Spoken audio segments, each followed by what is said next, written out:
अभी देखेंगे एक्सरसाइज का क्वेश्चन नंबर 1 है।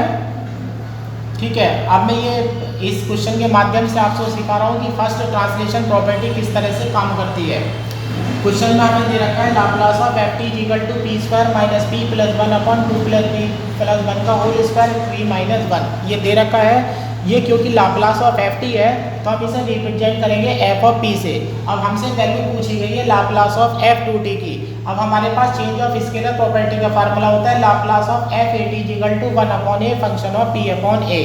तो यानी कि टी में जब हम किसी कांस्टेंट ए से मल्टीप्लाई करते हैं तो ए के डिनोमिनेटर में बाहर आ जाता है और पी के नीचे ए आ जाता है। अब ए की जगह 2 डाल देते हैं तो यहाँ हो जाता है Laplace of function of 2t, तो ये बन जाता है 1 upon 2 function of p upon 2 बन जाता है। ठीक है, अब फंक्शन ऑफ p अपॉन 2 बन जाता है। अब हम यहाँ 1 अपॉन यहाँ पर 2 आ जाता है, ये फंक्शन ऑफ p पड़ा हुआ है तो एक 1 अपॉन 2 आ जाता है और जहाँ जहाँ p हम उसे p/2 से रिप्लेस कर लेते हैं और हमारा इस तरह से सॉल्यूशन तैयार हो जाता है। यहाँ पर एलसीएम 4 हो जाएगा या माइनस का 2 हो जाएगा या 1 हो जाएगा। एलसीएम का 4 बाहर आ जाता है, P square minus 2p plus 4, यहाँ 2 से 2 कैंसिल हो जाता है, p प्लस 1 का होल स्क्वायर यहाँ बन जाता है बेटा p माइनस 1 अपॉन 2।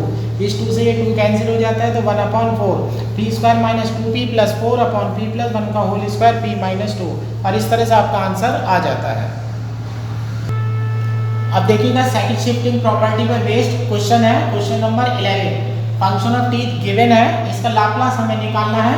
फंक्शन की वैल्यू में cos t minus 2π/3 condition apply की गई है t ग्रेटर देन 2π/3। दूसरी वैल्यू फंक्शन की 0 है जबकि कंडीशन अप्लाई करी गई है t लेस देन 2π/3। जब आप लाप्लास ऑफ एफ टी लेते हैं तो लाप्लास ऑफ एफ टी का फार्मूला खोल देते हैं 0 से infinite e to the power minus P t f t d t. अब यहाँ पर इंटीग्रेशन की लिमिट 0 से इनफाइनाइट है लेकिन यहाँ कंडीशन अप्लाई हो रही है t लेस देन 2π/3 और t ग्रेटर देन 2π/3। अब 2π/3 पर लिमिट को आप ब्रेक कर देते हैं तो जब लिमिट 0 से 2π/3 हो रही होती है तो फंक्शन की वैल्यू यहाँ से 0 आ जाती है, ये इंटीग्रेशन आपका 0 में चला जाता है, ये पूरा पद हट जाएगा। और जब आप 2π/3 से इनफाइनाइट जा रहे होते हैं तो कंडीशन फॉलो कर रहे होते हैं t greater than 2π/3। t greater than 2π/3 जब कंडीशन अप्लाई कर देते हैं तो ये हो जाता है e to the power minus P T cos T minus 2π/3। अब ये पहली वाली टर्म जो है आपकी 0 में जा चुकी है लेकिन दूसरी वाली टर्म का आपका इंटीग्रेशन निकालना है लाप्लास की हेल्प से। तो लाप्लास की हेल्प से इंटीग्रेशन निकालने के लिए आपको लिमिट को 2π/3 से इनफाइनाइट जो लिमिट है उस लिमिट को कन्वर्ट करना पड़ेगा 0 से इनफाइनाइट में। अब इस वाली वैल्यू को आप न्यू वेरिएबल में लेट कर लीजिएगा, t माइनस 2π/3 को आप लेट कर लेते हैं x, यहाँ से dt इक्वल टू dx हो जाता है।